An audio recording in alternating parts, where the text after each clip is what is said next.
6 beautiful हदीस। अल्लाह की जात पर भरोसा करने वाला कभी नाकाम नहीं होता।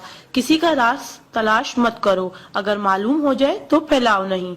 कोई भी मुसीबत पड़ने पर मौत की तमन्ना ना करो। इंसान का सबसे बड़ा दुश्मन उनके बुरे दोस्त हैं। किसी को खुश करना नेकी है। अल्लाह उस शख्स को आबाद करता है जो हदीस सुन के दूसरों तक पहुंचाए। अगर ये दुआ आगे फॉरवर्ड ना करो तो वापस मुझे सेंड कर देना। प्यारे नबी करीम मोहम्मद सल्लल्लाहु अलैहि वसल्लम ने अरशाद फरमाया, वो शख्स जन्नती है जो रात को सोने से पहले सबको माफ करके सोए। और आप सल्लल्लाहु अलैहि वसल्लम ने ये भी फरमाया, जिसने भी मेरी इस हदीस को सुना और दूसरों तक पहुंचाया, क़यामत के दिन उसके लिए मेरे शिफाए वाजिब होगी। बुराई को खुद में और अच्छाई को दूसरों में तलाश करो, यही आपकी सबसे बड़ी अच्छाई है। गुस्से से बचो क्योंकि वही पागलपन से शुरू होता है और पछतावे पे खत्म होता है। तन्हाई में अपनी सोच पर और महफिल में अपनी जुबान पर काबू रखो। अल्लाह का जिक्र अपने हाथ की उंगलियों में किया करो, क्योंकि जब आप अपनी कब्र के अंधेरे में रहोगे तो ये उंगलियां रोशनी का काम करेंगी। यकीन और दुआ नजर नहीं आते मगर नामुमकिन को मुमकिन बना देते हैं। इंसान अगर 60 साल जीता है तो 31,53,06,000 मिनट जीता है, और इनमें से अल्लाह सिर्फ नमाज के लिए 5,47,500 मिनट यानी कि 60 साल में से सिर्फ 1 साल 1 महीना मांगता है, और हम दे भी नहीं सकते। ताज्जुब की बात है। नमाज को मिस ना करो। जब भी अपनों के साथ बैठो तो अल्हम्दुलिल्लाह कहो, क्योंकि कुछ लोग इन लम्हात को तरसते हैं। जब भी अपने काम पर जाओ तो अल्हम्दुलिल्लाह कहो, क्योंकि बहुत से लोग बेरोजगार हैं। अल्हम्दुलिल्लाह कहो जब तुम तंदुरुस्त हो, क्योंकि बीमार किसी भी कीमत पर सेहत खरीदने की ख्वाहिश रखते हैं। अल्हम्दुलिल्लाह कहो कि तुम जिंदा हो, क्योंकि मरे हुए लोगों से पूछो जिंदगी की कीमत। दोस्तों की खुशी के लिए तो बहुत से मैसेज किए जाते हैं।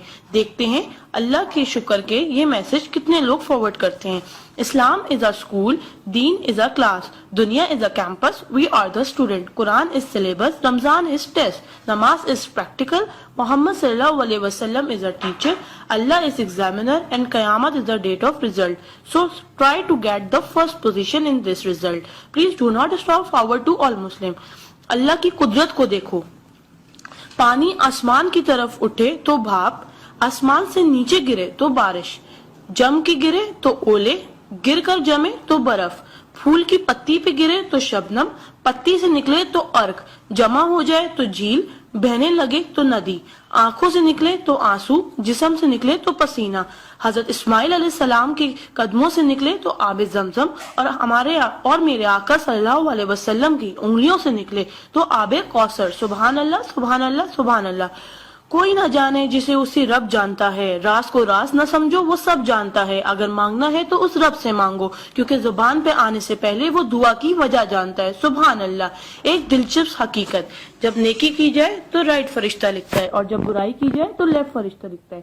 क्या मजीद पोस्टिंग के लिए आप हमारा पेज ब्यूटिस्तान लाइक करते रहिए। आ जाते वो अमाले दुरूद शरीफ का कसरत से पढ़ना। राइट फरिश्ता 10 नेकियां लिखता है, उल्टे हाथ का फरिश्ता 10 गुनाह मिटाता है, और अल्लाह 10 दर्जात बुलंद करता है। सुभान अल्लाह। आप इस मैसेज को अपने लिए सदका जारिया बनाएं और दोस्तों तक पहुंचाएं। सुभान अल्लाह, अल्हम्दुलिल्लाह, अल्लाहु अकबर पहले सेंड कर दो, क्योंकि जब तक कोई ये मैसेज पढ़ता रहेगा जन्नत में आपका नाम का पेड़ लगता रहेगा। Please do not stop. शुक्रिया। मजीद पोस्टिंग के लिए आप